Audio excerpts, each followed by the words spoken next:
Good evening.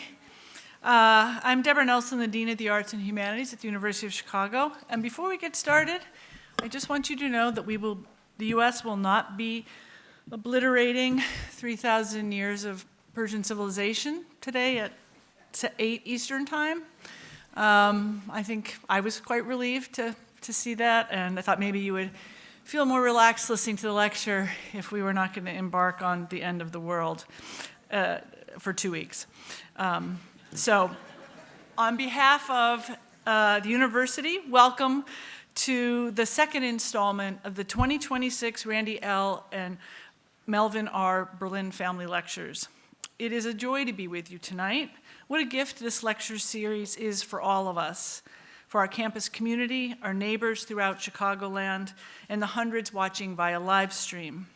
The Berlin Family Lectures afford us the chance to commune and be in dialogue with some of the most remarkable artists and thinkers of our time. Tonight, we get to bask in the brilliance of not one, but two luminous writers. My colleague, Ling Ma, in the Department of English, who is also, I would be remiss not to point out, an alum of the college, this college. And of course, our special guest, the incredible Yiyun Lee, who will deliver the second of her 3 Berlin Family Lectures. As I noted last week, the Berlin Family Lectures are now in their 12th year. They have quickly become a world-class public lecture series for topics in the humanities and the arts, as well as an historically important series of monographs for the University of Chicago Press. I'm deeply grateful to the Berlin family for establishing and sustaining this series and for all the family has done to support the University of Chicago. During Yiyun Lee's initial lecture, 3 Lives, 2 Exiles, 1 Question, we experienced firsthand the expansive literary gifts that have earned her many of the world's most prestigious writing awards. A line from that has stayed with me all week, in explaining why she chose to focus on the 3 lives she explored, the scientist Marie Curie, the writer Shen Kongwen, and the doctor and translator Alex Leonard. She wrote, "I have found courage for my own life from their stories." Thank you, Yiyun, for offering us your stories and the stories from your life, which are a source of inspiration and courage for your readers. And thank you for being so generous with your time. I know you had a chance to meet with some of our faculty and graduate students this afternoon and how excited they were about that opportunity. Please note that Yiyun is also making time tonight to sign books at the conclusion of the lecture, even though I know she has a very early flight tomorrow morning. I want now to invite my colleague Ling Ma to introduce Yiyun Lee. Ling is an associate professor in the Department of English Language and Literature here at the university, one of the most exciting young voices in American letters, and as I mentioned, an alum of the college. Ling's most recent book is Bliss Montage, Stories, which was named a New Yorker Best Book of the Year and a New York Times Book Review Editor's Choice.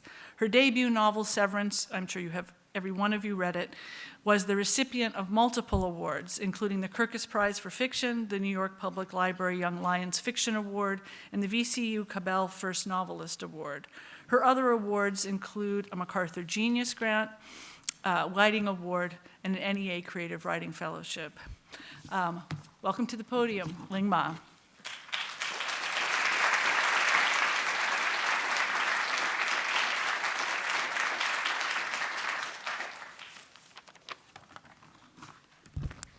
Thank you. I first encountered Yiyun Lee's work almost 2 decades ago, during a time of personal uncertainty. I had moved to Berkeley on a lark with a friend who was beginning a postdoc there. As for me, I tried to frame what I was doing there as purposeful floundering. I worked at a gelato shop, I wrote some freelance articles, and I looked for a steady job. What I wanted to do, and yet could not bring myself to do, was to write fiction. And around that time, I read about an exciting new writer who taught at Mills College and lived in Oakland nearby. She had published a story collection, and there was a forthcoming novel. So I sought out a copy of her first book, 1,000 Years of Good Prayers. And I approached her work with a question I knew to be erroneous, but I couldn't help asking anyway. That question was, how is a Chinese American writer supposed to write? It was a mixed, confused question. Chinese American is a demographic category that applies to me. Fiction writer was what I wanted to be. And Yiyun Li's work was not interested in my question. It was not interested in broad judgments and generalizations. It was not interested in morals of stories or absolute answers. And as I became immersed in her fiction, in their character studies, in their unsentimental approach toward the outwardly catastrophic and tragic, I began to reframe my question. Instead of, how is a Chinese American writer supposed to write? Or how is a writer supposed to write? The question then became, how does a writer observe? And then, how do you observe? What do you observe? In the half year I lived in Berkeley, I began a few stories and could not finish a single one. Instead, I would wander the neighborhood, admiring the blooms and nasturtium of nearby gardens. I would take the bus down San Pablo, trees casting shadows over evening commuters. Occasionally, as a treat, I bought groceries at Berkeley Bowl, and finding myself in their extensive produce section, marveled at fruits I had not seen since early years in China, fruits that I'd forgotten even existed. How to choose persimmons? This is precision, is a line from Yiyun Li's poem, in which the poet recounts his younger self being struck by a sixth grade teacher for not knowing the difference between persimmon and precision. I have bitten into my share of unripened, poorly selected persimmons, unmindful of the signs indicating their readiness. But I have continued to read Yiyun Li's books, which repeatedly brings me back to the importance of observation of the world and the tasks of daily living, observation of inner life and shifting weathers of emotion, observation to the etymologies of words and the insights they yield. I return to Yiyun Li's work to sit with a presence that is who is closely attentive, looking, questioning. And in her clear-sighted examination, she draws us back to our own ability to see. It is my pleasure to welcome back to the stage tonight, Yiyun Li. Thank you.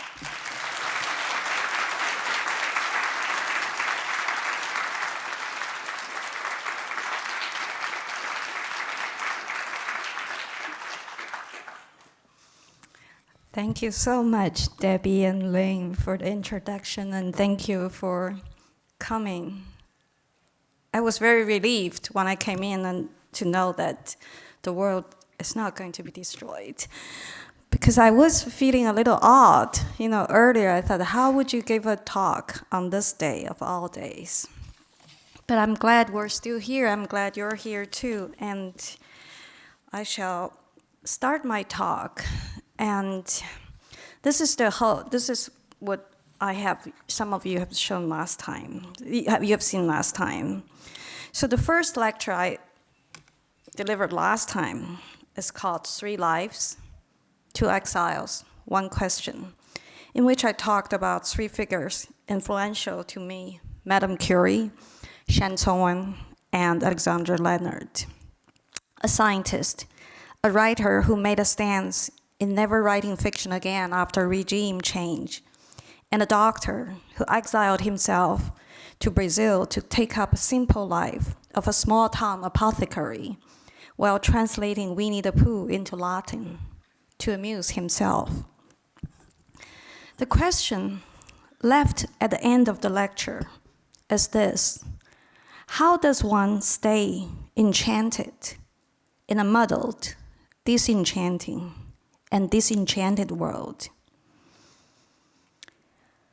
I choose the word enchanted rather than hopeful or optimistic for a reason. After our younger son James died, I spent much of that spring in the garden, weeding, pruning, transplanting, and deadheading. It's my belief that no matter how devastating life is, one should keep one's mind occupied, and one should keep one's body active. But I remember someone seeing a picture of my garden and sending this comment to me in the most hopeful and optimistic manner. The regeneration power of nature, exclamation point, coupled with light at the end of the tunnel, exclamation point. Both are terrible cliches.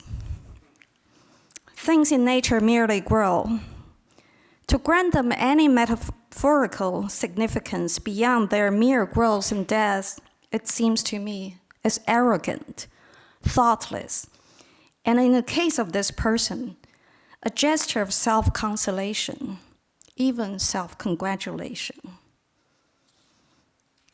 There are moments in life when cliches are the only available words, and may fulfill a function, but never, I think, when advocating hope and optimism. We may look into the ethical and moral problems of such a practice. I say this because in my younger years, I was an astute writer of propaganda in China. In high school, this was in Beijing, I entered a contest of patriotic speech. And I'm afraid that I did that for an entirely naughty and frivolous reason. There was a classmate who was known for being the most eloquent orator. Even before the contest, she had been declared the winner and would advance to the contest in the school district.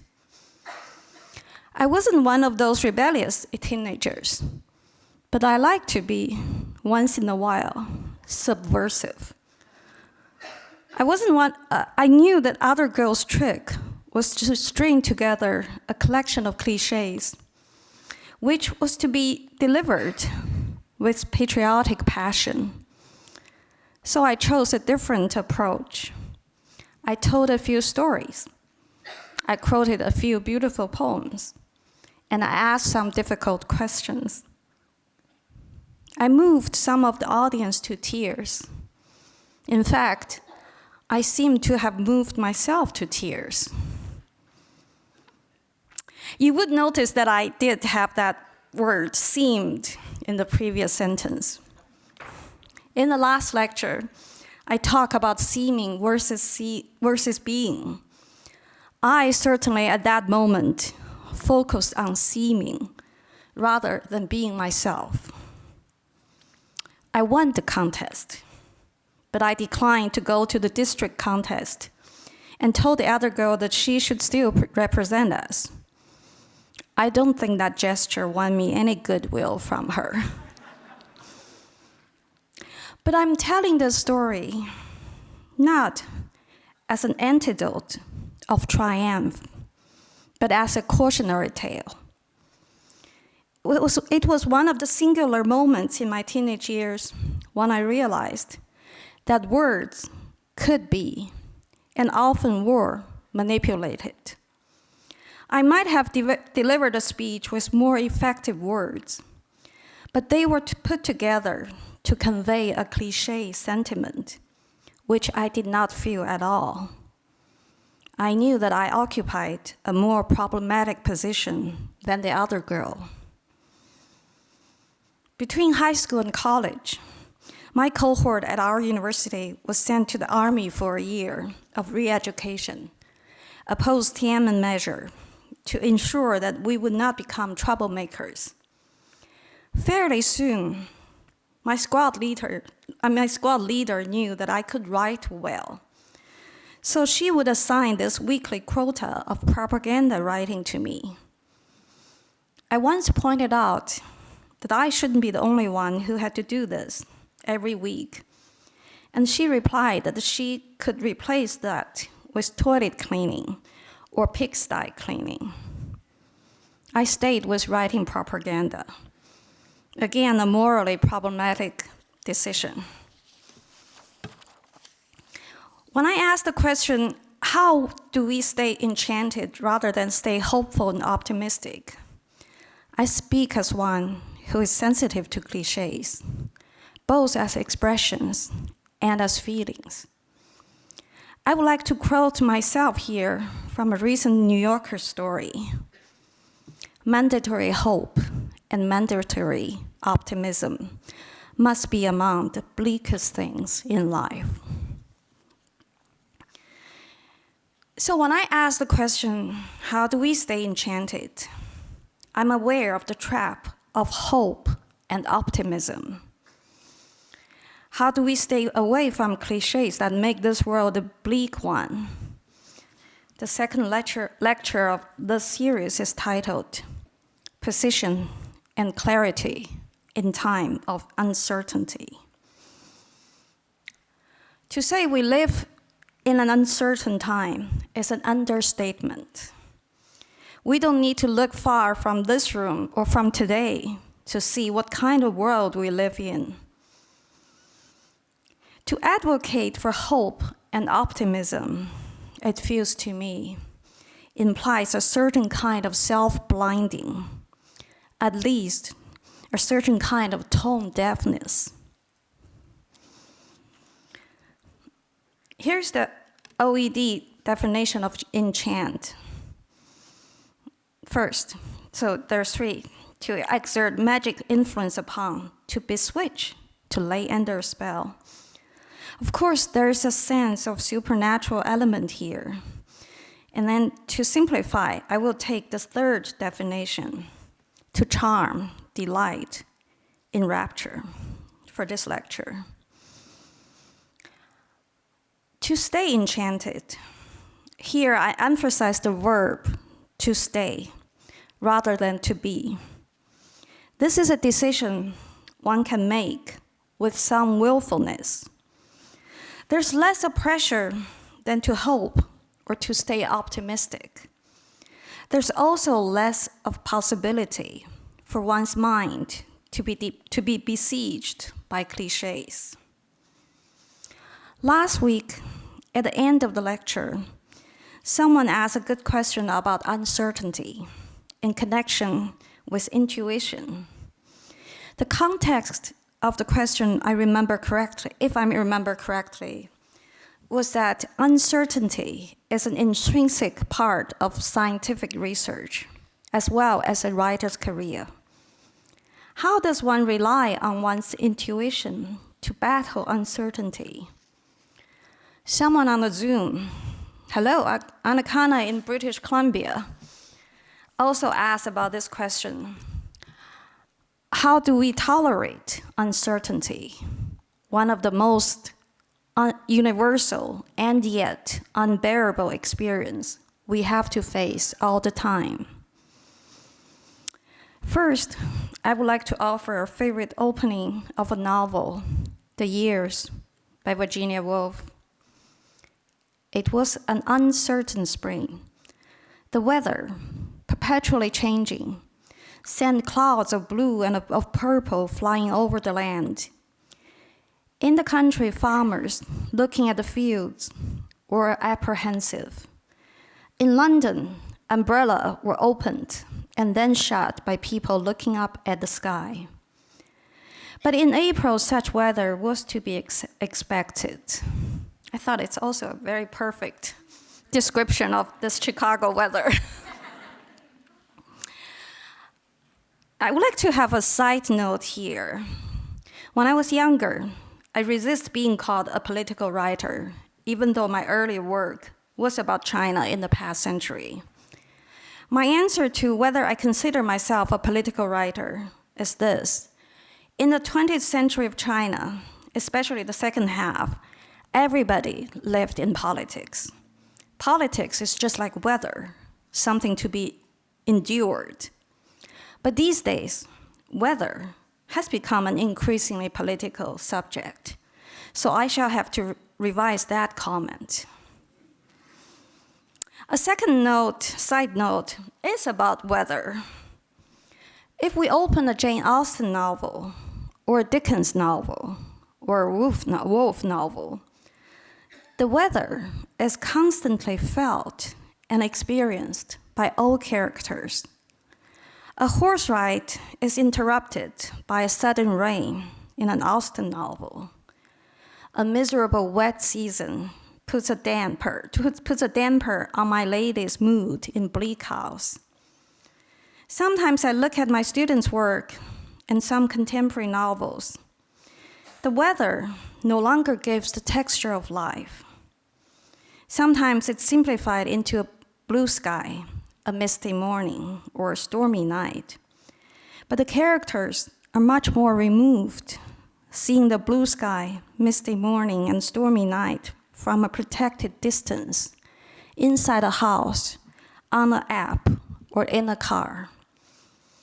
Or else the weather becomes a political setting. In this way, I feel weather, which is part of nature, is not experienced and easily becomes cliché. Let's look at this passage again. It was an uncertain spring. Any spring is an uncertain spring. Any year, at least in recent history, is an uncertain year. Any life, we may say, is an uncertain life. Though I'm not an expert on how to live with uncertainty, I have a few thoughts to share. My personal approach is to resort to the helpful antidote to that feeling of uncertainty, precision, and clarity. Precision and clarity are two things I aspire to in writing and thinking. Both I also strive to teach to my students. Qualities that I consider essential, not only for writers, but for anyone who thinks, writes, and communicates. In my younger years, I was trained as a mathematician. When I first came to America, I was working toward a PhD in immunology. When sometimes interviewers ask me about the influence of my science background, and I often explain that apart from work ethics, I brought my belief in precision and clarity from my scientific training into writing. A scientist hypothesizes, experiments, and revises the hypothesis. A scientist, at least an ideal scientist, will never say, I know 100% about this subject. And a scientist will never say, I know. He or she can only say, I have learned something, and I now know more about this subject than when I first started. Precision and clarity never arrive ready-made. Much of a scientific research is like writing or living, to think through, to essay through, and sometimes to muddle through. Hard-earned precision and clarity are never final. Any certainty in science or in life is provisional. I would like to tell you an anecdote. Once, when we lived in Iowa, a man from Jehovah's Witnesses knocked on our apartment door. Both my husband and I were training to be scientists then. My husband listened to the visitor thoughtfully and said, you see, we're scientists, and we can never say we know the truth. And the man said, that's the difference between you and me, sir. You don't know the truth. I know. It is not an overstatement to say that I consider my teaching and my writing an insistent and consistent argument with that statement, I know. What applies in science also applies to literature. Montaigne, in his time, revised his essays during a period of 20 years, and in his collected essays, paragraphs come with A, B, and C, markers of progress of his thinking. My philosophy of fiction writing is that one should never have the arrogance to be certain. One cannot say, at the beginning of a novel or a story, that one knows their characters well, inside out, 100%. Rather, a writer writes out a story or a novel, so by the end of the work, the writer feels just enough certainty to say that he or she has learned something about the characters and knows them better than before the work began. One never claims to know everything about a character. A student once questioned me on this point, because I keep saying that. She said, Isn't that what an omniscient narrator means? That the narrator knows everything. My answer to that is that an omniscient narrator has access to every character's internal world, past and present. But there is a distinction between having access to and knowing everything. An omniscient narrator does not necessarily know a character's future. Good fiction, I believe, is to acknowledge that feeling of not knowing or not knowing enough, and to find ways to know better. Writing is not to catch a butterfly, kill it in a jar of formaldehyde, pin it on a specimen board with its wings spread out, showcasing the patterns and colors and any hidden features that would help identify a specific butterfly. Rather, a writer catches a glimpse of the butterfly, flitting in the bush, or landing with trembling wings in the center of a blossom. Or this also happened often when I'm working in the garden, wobbling with one wing torn or broken. Even better, a writer sometimes only catches the shadow of a butterfly over the book in her hands. A perfectly preserved butterfly is a lifeless butterfly. Now, this is another side note. I recently asked my students if they had done such specimen gathering in their grade schools. They looked as though I was telling them a practice from ancient Greece. I couldn't help but feel sad that they would not quite get Nabokov if they missed that experience. In my younger years, I was only an amateur entomologist. But any amateur practice of any branch of study, I believe, would leave a lifelong appreciation of curiosity and knowledge. What happens in science, from not knowing to knowing something, from not understanding to partial understanding, happens in writing and in life too. I have a stack of papers given by my best friend, Bridget Hughes. On top of each sheet is printed placeholder. The concept of placeholder was introduced to me by Bridget, who has been my first reader and conversational partner in literature for my entire career. When she reads and edits me, often she would mark a paragraph, a sentence, a phrase, a word, and tell me that it's still a placeholder. A placeholder, you may ask, holding a place for what? A more precise way to convey a clearer thought. One of the paragraphs I feel very fond of, and I know some of you will recognize this, is from To the Lighthouse, when Mr. Ramsay ponders his study and fame. For if thought is like the keyboard of a piano, divided into many notes, or like the alphabet, is arranged in 26 letters all in order, then his splendid mind had one by one, firmly and accurately, until it had reached, say, the letter Q. He reached Q.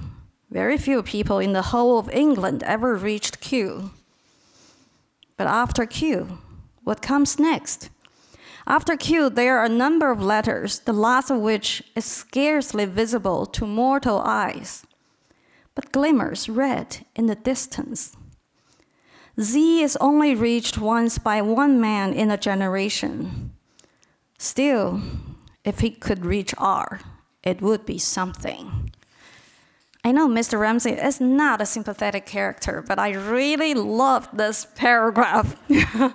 And I say that to myself all the time. Did I get to Q? Not yet. When my friend Bridget edits me, she calls a sentence or paragraph or phrase as placeholder, meaning there will be other words replacing these placeholder words. And those words will hold a place for something more articulate and meaningful. Different drafts in writing are precisely that, a series of dominoes, every one of them leading to the nearest one, holding enough space for a thought to go on sorting itself and reaching a point that could be an end point, though sometimes it's only a midpoint or a new beginning. All those placeholders, one leading to another. Where is the end point? One may never reach the letter Z. The end point to me is precision and clarity. I should revise precision and clarity within my capacity. One's goal in writing and thinking is to aspire for the unattainable in order to reach the attainable. One has to be great so as to be good. One has to want to be great so as to be good. Once a student told me that I said this in class. I might have quoted someone else. Though, just one really side point about precision. I know some of you are musicians here. I recently played a music piece, new piece to my piano teacher. And after I finished, she thought for a long time and said, "Good, very precise."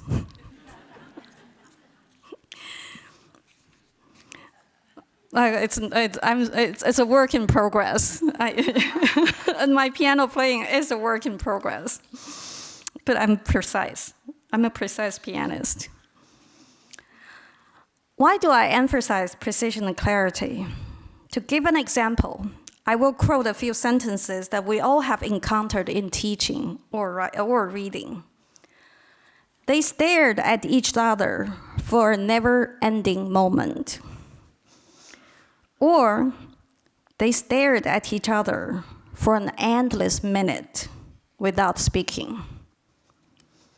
These sentences are problematic. There's never an endless minute. A minute is simply a minute. How long can two people stare at each other without making any kind of move if the moment is not set out as a staring contest? Sometimes I dare my students to meet my eyes for 1 full minute. It always makes them feel uncomfortable or else break out in giggles. These words are not precise. Sometimes a student would argue that such a modifier is often seen in printed books. And my answer is that then those authors need better editors. The reason I don't usually let my students off the hook easily is that in choosing imprecise and familiar words of saying things, the writers don't necessarily put enough thoughts. There's no concept of time and space conveyed in those lines, and time and space, I believe, have to be vividly felt in every page of fiction. Imprecise words, thoughtless words, nonsensical words are the worst kind of placeholders. They hold not thoughts, but the opposite of thoughts, which might be emptiness, or worse, cliches. In my teaching, I always explain the etymology of cliches to my student. Cliché as a word is youngish. It came into our vocabulary in 1817, and it arrived with the invention of printing. Also interesting, it's connected to this printing technology is where stereotype came from. From the stereotype and in photography negative, expression regarded as unoriginal or trite, these slowly came into our language, as you see in the dictionary. So cliches, in its original sense, was from a mechanical reproduction for which thoughtfulness is not required. One only needs to go through an automatic action, click, click. The danger of putting cliches on the page is not only taking a shortcut with writing, but more damagingly, it's taking a shortcut in thinking.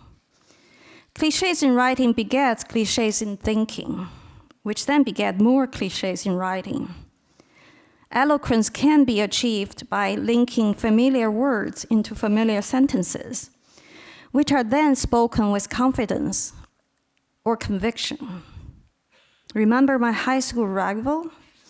No doubt everyone has the experience of listening to someone talk emptily, loftily, with grand words linked together to sound profound, but mean nothing. How are words best used? The first place we look for a clue is in masterpieces. I'm going to quote two sentences or two passages from two novels that happen to be, at times, wordy, even long-winded, Bleak House and War and Peace. There's a category of adjectives that we encounter often, but never really make an impression. Endless, fathomless, incalculable, innumerable. The list goes on, and you get my gist. They're used for some effects, but the effects are poor and cheap, or simply ineffective. But take one of them, innumerable, and I will give you a sentence from Bleak House. This happens, for those of you who know the novel, this happens when the little poor orphan boy, Joe, answers the queries from Inspector Bucket, and is then dismissed with a golden coin. His job done, he sets off to Tom All-Alone's, stopping in the light of innumerable gas lamps to produce a piece of gold and give it another one-sided bite as a reassurance of its being genuine. Now that adjective, innumerable, is hard to use, but perfectly done here, because Joe is illiterate. Nobody has taught Joe to read or to count. And the gas lamps, whether there are 10 or 20 or 100, before he reaches his hiding place at Tom All-Alone's, are not countable.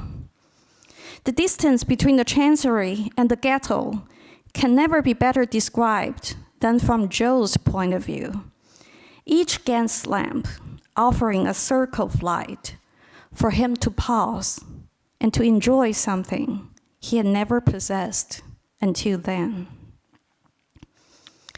Bleak House is a long novel, but if you read it slowly, you will run into many such examples of a writer using words with care. Earlier in the same chapter, there are a few lines about how Joe wakes up every day and carries out his job of sweeping. He goes to his crossing and begins to lay it out for the day. The tongue awakes. The great teetotum is set up for its daily spin and whirl. All that unaccountable reading and writing, which has been suspended for a few hours, recommences. Joe and the other lower animals get on in the unintelligible mess as they can. It is market day. I find those words unaccountable and unintelligible as effective as that word innumerable. How does it feel to be Joe in a world where law documents accumulate to crush people to death? There are quite a few references to illiteracy in this novel, including Mr. Crook, teaching himself to memorize all the letters without knowing how to spell them out. The young orphan Charlie being taught and quite unable to write alphabet. And there's a pair of minor characters. They always touch me. A young woman who can read and write is getting married to an illiterate man. In order not to embarrass him, she also signs on a marriage certificate with a simple cross. What does it feel like to live in pre-literacy time? I have some vivid memories of being a young child before I was able to read a single Chinese character. And I came from a family that drilled children early in reading and writing. So this memory must be from when I was 3 or even younger. On the cold nights of winter days, we would soak our feet in warm water before going to bed, just so we wouldn't be shocked by how cold the bedding was. Chiblins, a scarlet fever, chickenpox, mumps, and measles, all of them I had contracted as a child, were common in my childhood, which often makes my friends and my students marvel, as though I had lived in the Victorian time. So in those long ago winters, I remember being placed on a stool with my feet in a basin of water. I was sitting next to the only good piece of furniture in our house, our family owned, a giant to me cabinet made of solid camphor wood, and it had a shining varnish of dark red. At the bottom of the cabinet were a pair of latched doors. On the doors were printed in golden color a Chairman Mao's quote. This was in early 1970s, before Mao's death. And Chairman Mao's quotes were ubiquitous.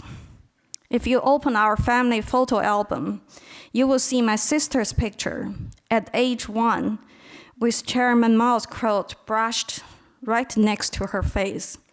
We must fight against private ownership.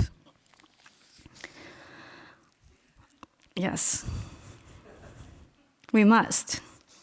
In any case, the cabinet had this quote, roughly translated. Now, this is a very sensible quote. We must solve the problems of food supply, for it is not only crucial for the liberation of the Chinese people, but also crucial for the liberation of the entire world. And my maternal grandfather, who is an old scholar, used to say, of all the hardships in life, the most difficult one is to have enough food for every meal. So there I was at age 3, not knowing a single word, being left on the stool with my feet in a basin of water for an unaccountable period of time. Sometimes my parents might be preoccupied, and they might forget me until the water turned lukewarm and then cold. I was not old enough to get myself out of that situation, and I had to stay in the same position until someone plucked me out of the waiting. I remember sitting there night after night, fingering the quote on the cabinet, a stroke, another stroke. And I remember making up in my mind what each character meant. Knife, spoon, wood, steel, wall, window, bed, water. Imagine my surprise a few years from then that none of the words meant what I wanted them to mean. But this memory was forgotten for some years, for many years actually, until I recently reread Bleak House and was stopped by that word, innumerable.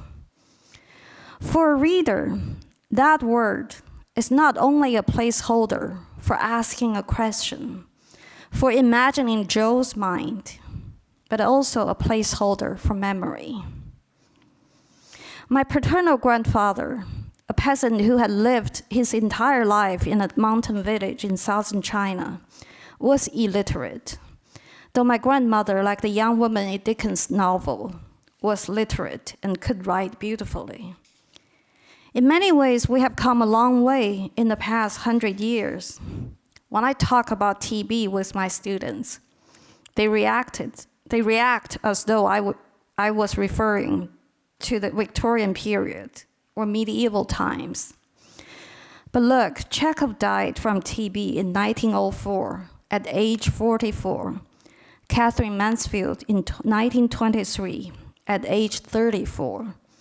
D.H. Lawrence in 1930 at age 44. George Orwell in 1950 at age 46. My father contracted TB in high school. This would be in the early 1950s, because he was so poor, and a kind-hearted teacher would share his meal with my father, and the teacher later died from TB. History is forgotten fast, and yet it's the role of fiction, speaking of human stories, that is fighting against such collective oblivion. I want to add a note here. I'm sure many of you have felt this too, especially I talked to some of you today. There's this new brand of ignorance that I consider a contemporary form of illiteracy. The ability to read without understanding, the ability to read words without understanding their meanings. The haste to skim a text without stopping to question and to imagine. The ability to use words in wide circulation without thinking through them first. And the indifference to knowledge, especially knowledge of history. And I do think it's our sort of role to fight against this modern illiteracy. Now, the second example I would like to give, a word as meaningful as a word as a meaningful placeholder, is from War and Peace. This sentence happens in the early part of the novel when Nikolai Rostov is a young officer in his first war experience. He and his colleagues were sent to burn down a bridge, which is this bridge in the quote, to stop the advance of the French army. So the sentence is, the transparent sounds of hooves run out on the planks of the bridge. Colors are regularly described as muted or loud, but sounds that are transparent make a reader pause. The ringing hooves take me back to my early childhood in Beijing, where cars were scarce and flatbed horse trailers passed in the street, carrying coal, lumber, produce, and sometimes people huddled together. 40 years later, I can still hear those horses walking down the narrow path outside our apartment on winter mornings as I lay awake. The sky dark, but for a thin patch of paleness in the east. A pre-dawn color, called in Chinese, if I translate it into English, fish belly white. Isn't that beautiful? Fish belly white. And there, when the outdoor and indoor were visible with shapes, but not colors. When the tip of my nose turned cold, if I let my head surface from the burrow between the quilt and the pillow, the heating in the building was turned on only from 7 o'clock in the evening to midnight. When, contrary to reality yet common to children's perception, The world was still new, and I was old enough for everything. There went the tapping of the hooves, clippity-clop, clippity-clop, a sound like no other, metallic, clear, yet without any harsh or sharp edge. Transparent, exactly that word, transparent.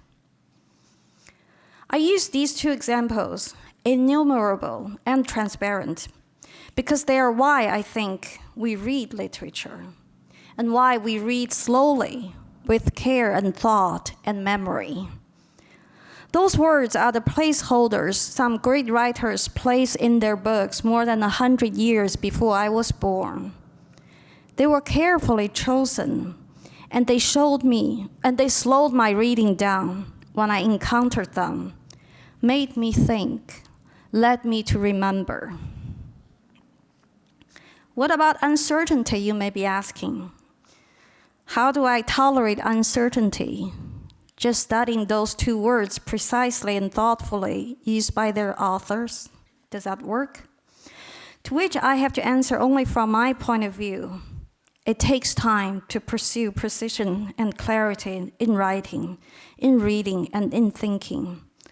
Time and effort are the only antidote to that feeling of uncertainty. All living creatures have prospects.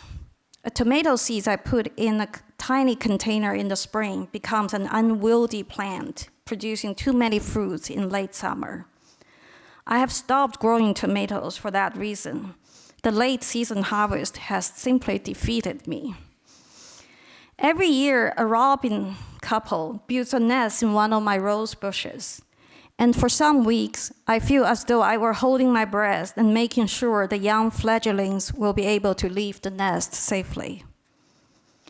Retrospect, however, is uniquely available only to our species.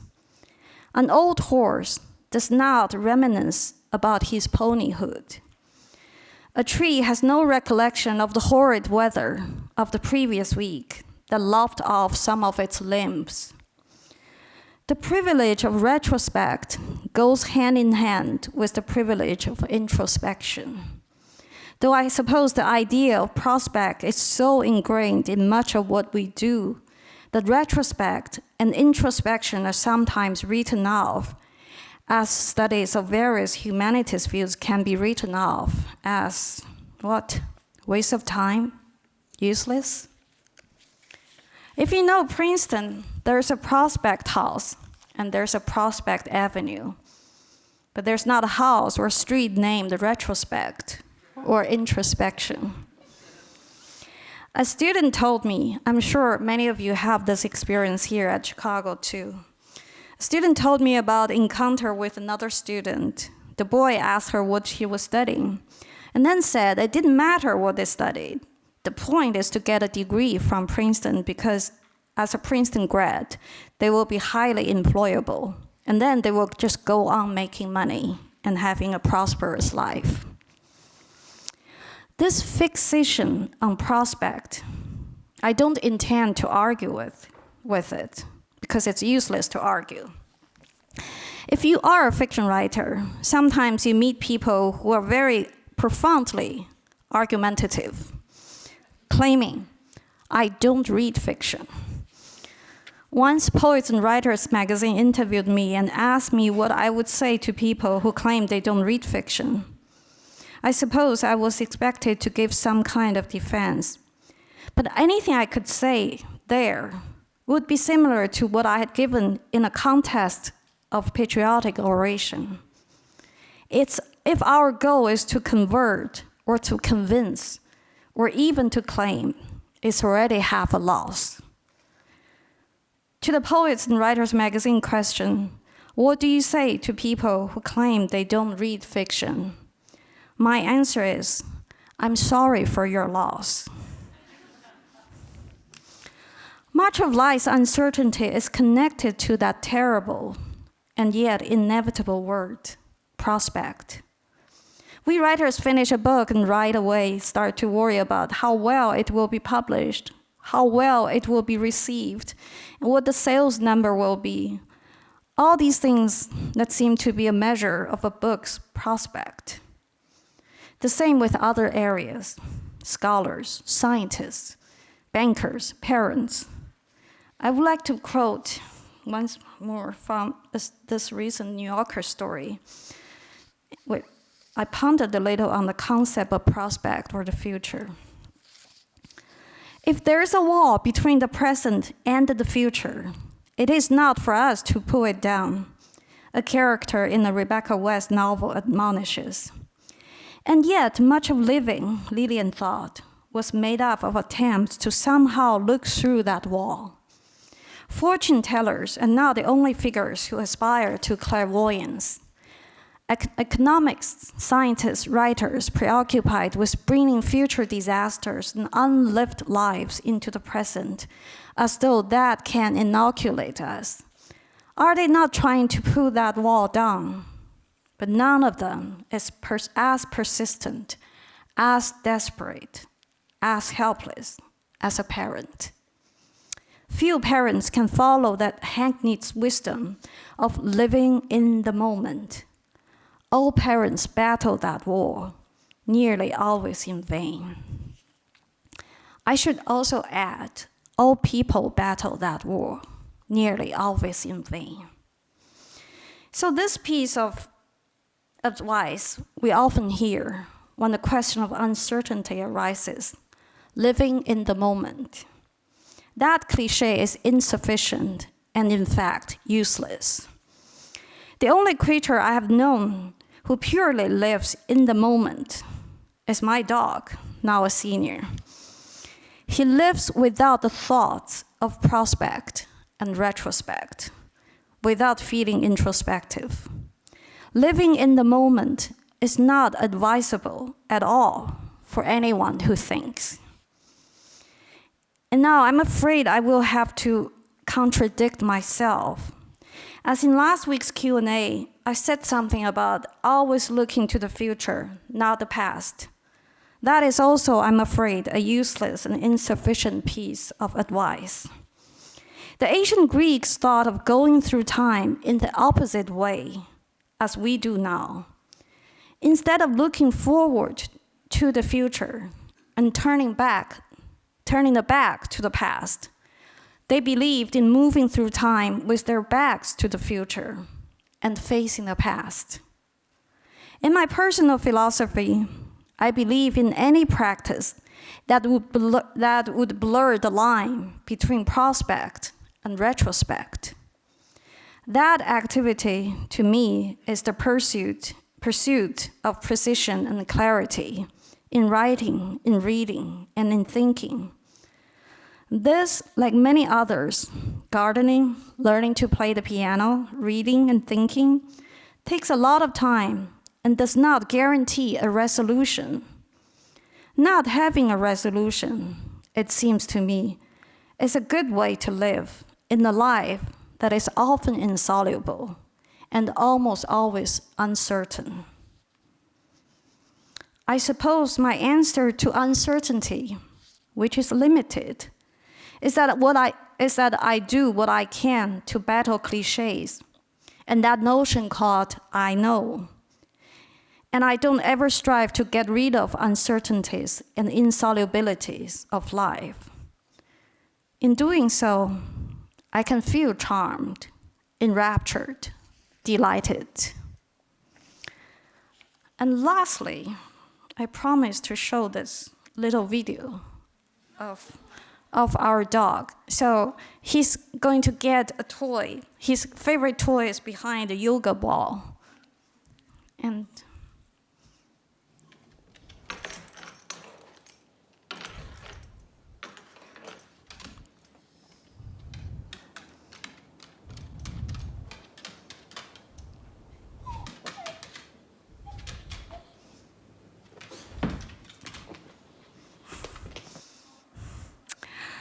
he's looking for his toy. If I call that little toy my pursuit of clarity and precision, or a pursuit of any goal, and if I call that giant yoga ball life, This is how I imagine I shall live with uncertainty. To acknowledge it, just as I acknowledge my life lived in an abyss. Thank you.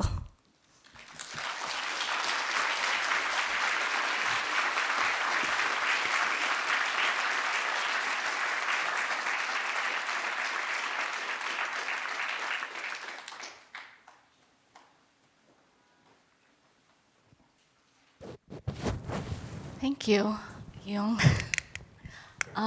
What enchants you lately? I'll let you drink.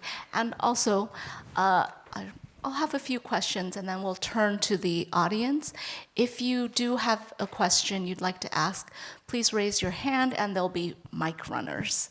But What enchants me? That's What such a good enchants question. I keep saying I find life enchanting, which means I get a lot of joy out of little things and big things. I should say I also get a lot of joy out of big things.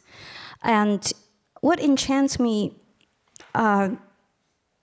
this week, what has enchanted me this week is the weather. okay, the Chicago weather, Chicago weather and the Princeton weather. Okay. It's highly like roller coaster weather.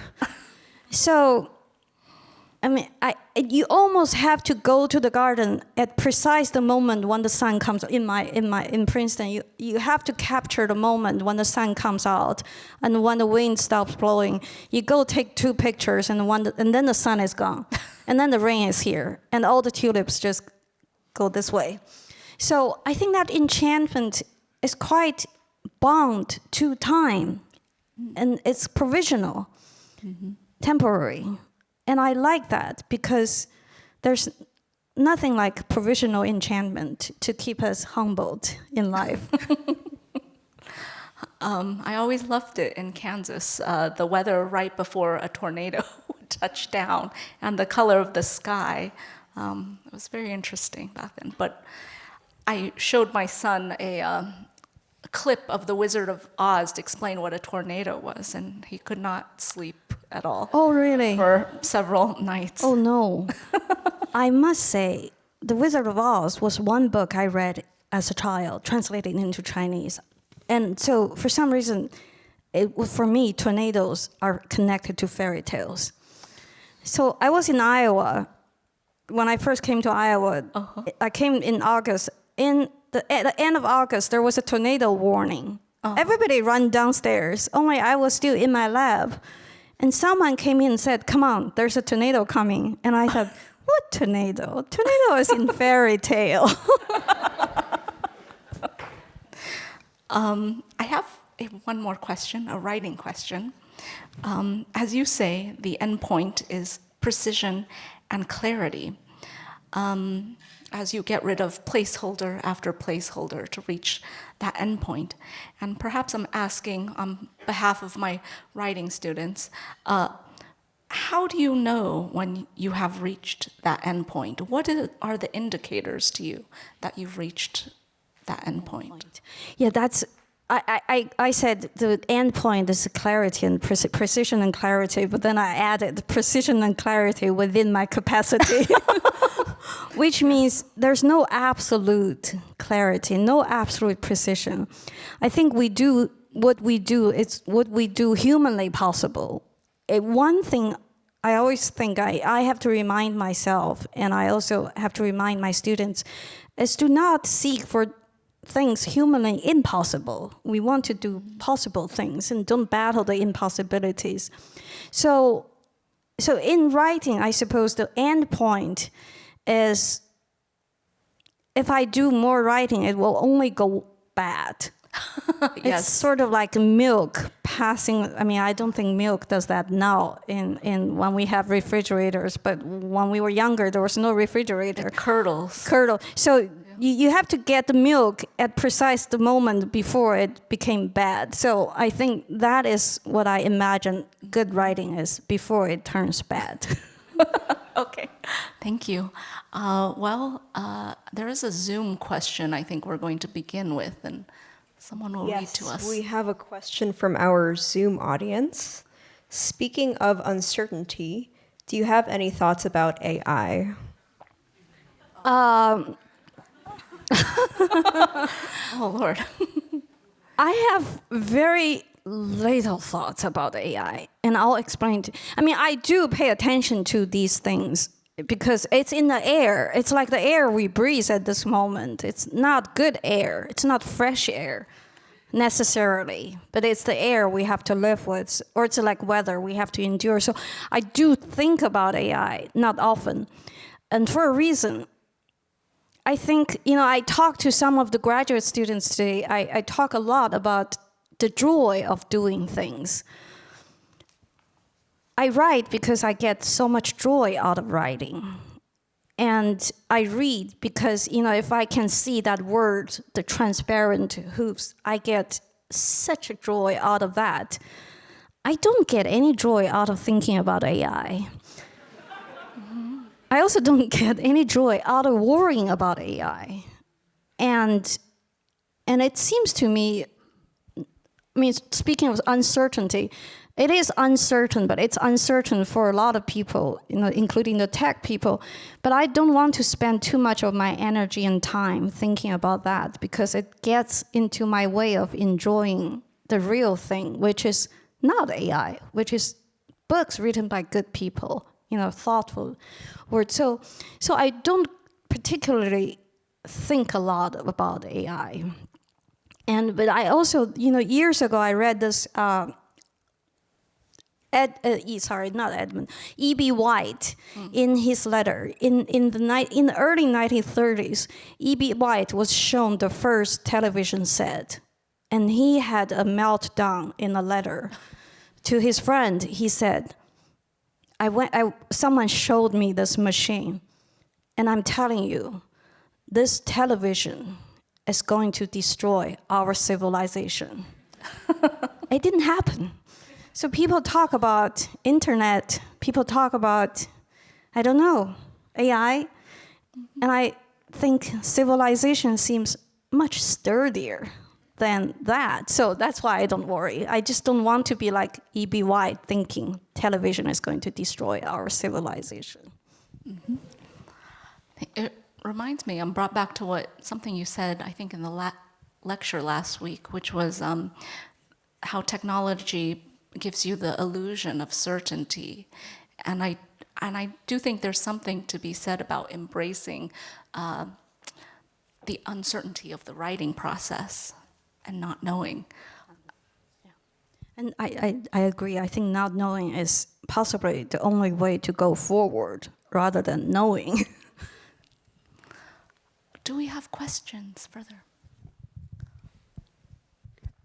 Thank you so much. My question is about uncertainty and certainty. I was wondering, do you think the pursuit of clarity and precision is some sort of pursuit of certainty? Now, that's a very good question. Is clarity certainty, is precision certainty. I don't see them as certainty. Partly is I feel that my life has been full of uncertainties, and pursuing clarity and precision, I feel that I'm repeating myself. It's an antidote to that feeling of uncertainty. But then you can ask me, see, I do the self-revision all the time. Sometimes I say something and I realize I don't really mean it. Well, now you can ask me, so are you certain you are clear, right? If I pursue clarity and precision, you can say, are you certain? No, actually, I'm not certain. I can just only look at this and say, this is as best I can do today. And sometimes tomorrow I come back and say, that's not clear. It's very wordy. So I think pursuing clarity and precision is an ongoing thing. You can never get to the end. So that's my embracement to, embracing uncertainty, is I can never get to the end. I was telling someone today at lunch, I said I was looking at my lecture. I have that sentence, one should keep one's body active when life is devastating. Okay, my draft is Alan would be laughing at this. My draft is one should keep one's body physically active. And then I just thought, well, why would you have physically there? That's such a useless word. But it's the thing, you can never get to the end of revision when you want precision and clarity. So I don't think it's certainty. That funny thing is, I think there's one thing I don't have in my life is certainty. And I don't have that. And I acknowledge that, and I can just live with that. So, We have another question from our Zoom audience. In the US, one finds another cliche: narratives framing China as monolithically oppressive, full of propaganda, and devoid of human complexity. Reproducing these quote-unquote China watcher narratives can even generate cultural capital for immigrant writers in the US. Given this tension, how do you navigate these pressures when writing in the West? How do you avoid reproducing market-driven or geopolitical cliches and resist PC narrative frameworks while still writing responsibly? now this is a very good question. I'm going to cheat. I think it's a very good question. And I stopped writing about China. My answer to that is, in the past 10 years of my work, I stopped writing about China. I said my recent novel, last novel, was set in France. And my next novel is going to be set in Russia. But it's not only Russia, it's entire continent, from Dublin to Russia, and actually also including Asia, so Pondicherry to Russia. So I think my answer to that is, it is a reality that as a writer, I don't want to participate. And I acknowledge that is the reality, because in one of my earlier work, I set a novel in China. And now, this is the dilemma of writing. I'm sure you know that too, as a Chinese American writer. All the Chinese audience was so mad because they said I badmouthed China. And then the Western critics would say, oh, my writing wasn't critical enough of China. And I think both are nonsense, right? So so in the end, I went away from China to solve that problem. The burden of representation. I know, yes. Nobody asks I know. a French writer to represent France. That's I was right. just thinking, yeah. Another question. I see hands up. Really inspiring talk. Thank you. Early in the talk, you mentioned hope and optimism as a trap. And I find that really intriguing and a useful way to move forward in uncertainty. So I appreciate if you had a few more words on that. Yes, hope and optimism. I don't think this is a hopeful time for us. And I don't think it's a time easy to be optimistic about the future. And so I have worked with younger generation, and they are even less hopeful than we are. They're more pessimistic about environments, about economy, about their future. So I'm conscious of not wanting to give the younger generation false hope and false optimism. And it's not I think it's against my principle to say, oh, the world will be better, everything will be all right. The problem is everything is not all right. Nothing is all right. Everything is all wrong, I think, at this moment, right? So, and yet we still have to go on. And I think my job is to say, when everything is all wrong, but it can't be all wrong. I'm sorry, I have to revise myself too again. It's not everything is all wrong. Some things are wrong. Some things are all right. But I think being realistic to me is much more important than being hopeful. And when the time is bleak, one of my pet peeves is when I was, all my career, people say, her work is so bleak. and I started to have this crusade against the word bleak, because to me, if life is bleak and you write about it, you face it with some sort of courage and honesty, that is not bleak. What is bleak to me is if life is bleak, and we still have to stay hopeful and put a sort of a veil over the bleakness and put beautiful colors and pictures on the veil to make everything feel good again. Now that is bleak. So that's sort of my riff on this hope, the trap of hope and optimism. I think I would advocate for realism, for being realistic. I like what you said about hope and optimism requiring a kind of self-blinding. Yes. Yeah, I'm sure we have all known those people who like to do that self-blinding. Other questions? Hello, you mentioned the word battle. Battle cliches and that notion, I know. And that really compels me in relation to your thoughts about uncertainty, because I'm with you, but my problem is when I push against uncertainty, I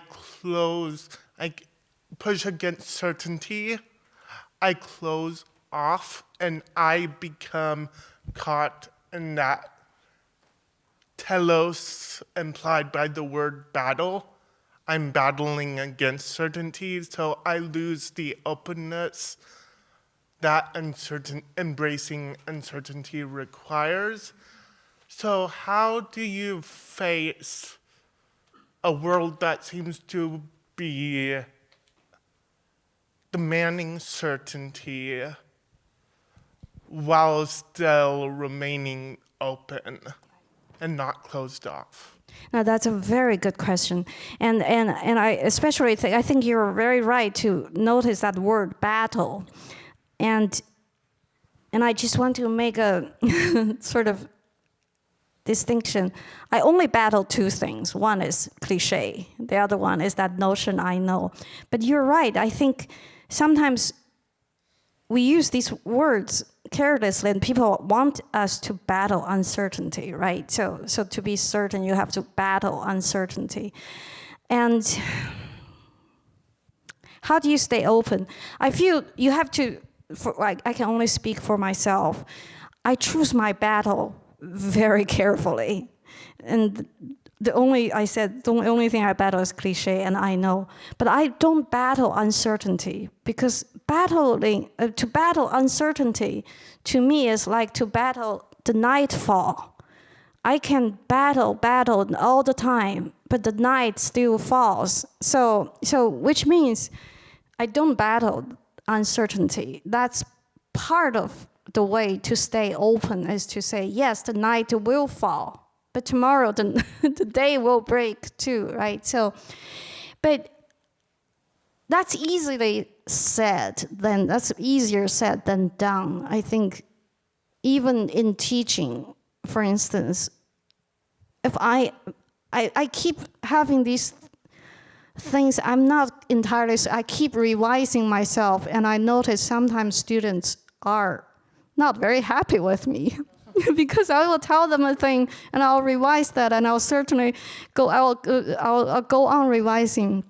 So I think the way to think about that is what you have done is to look at the language we use, right? So anytime anyone says something, when we say keep an open mind, what you said, keep an open mind, to me is to keep an open mind about the language used in a certain situation. So this is abstract, so I'm going to give you an example. So last year, around this time, I lost a student to suicide. And he was a brilliant student. And so the university had give a sort of memorial service. And I went, and all his classmates were there. And so I was very conscious that when I went there, I went as their professor, but I also went as a parent who lost 2 children to suicide. So I gave them a little talk, and I quoted Rilke, no feeling is final, just keep going. And I talk about all these things. And it's very interesting. A student right away, a student emailed me and said, "Dear professor, thank you for allowing yourself to be vulnerable." Now that's PR, that's marketing language. Thank you for allowing yourself to be vulnerable. And I know exactly what she meant. It's because she wanted to express her gratitude, but she didn't know how to do it. And these phrases, for allowing yourself to be vulnerable, is in wide circulation. People say that to each other all the time without thinking. And a young student, a young mind just catches that and say, well, that's a nice way to say things. And when I look at it, I thought, one, of all the people in that room, I was the least vulnerable person. I am stronger than most of them. 2, I don't have to allow myself to be vulnerable. Even when we say allowing yourself to be vulnerable, already you're putting that vulnerable in the negative way of thinking. Now, you're not very good, but we'll give you the allowance. We'll forgive you. That's exactly that sentence means. So that's what I think what you said is very good. I think I do look at how we say things all the time. I think language, if we don't use it carefully, it becomes less meaningful. So maybe for you, I think, maybe it's not to battle uncertainty. It's to live with, for me, I would say to live with uncertainty, if that makes sense. Asking as someone who writes, I'm wondering if you could talk about how do you know that you're a writer? Is there a moment or a feeling that tells you that you have become a writer? Yes, thank you. I think I may talk a little bit more about that in next week's lecture. To summarize, how do I know I'm a writer? I don't know. I really don't know, but I feel that I love writing. I take a lot of joy out of writing. Also, now see, this is my problem. You ask me a question, I start to think, now what does it mean? What does this question mean? And I think we write, and we don't have to know we're a writer or not, right? Again, it's the permission thing. I remember someone said to me, again, feeling probably genuinely in gratitude. I don't remember my meeting with this person. She said, when I met you, I felt you gave me the permission to be a writer. Again, that's a cliche and doesn't make sense. So they're giving you a lot of power. I don't want that power. And I don't want to give anyone permission to be a writer. So what I mean is, that question itself is a bothersome question. It's not the most meaningful question. So you may not want to ask that question. Ask some other questions that are not inhibiting to your writing, not damaging your writing. So I don't ask those questions. So I suppose I cannot answer that either. Thank you all for coming this evening. I hope you'll come back next week for the 3rd and final lecture. Thank you.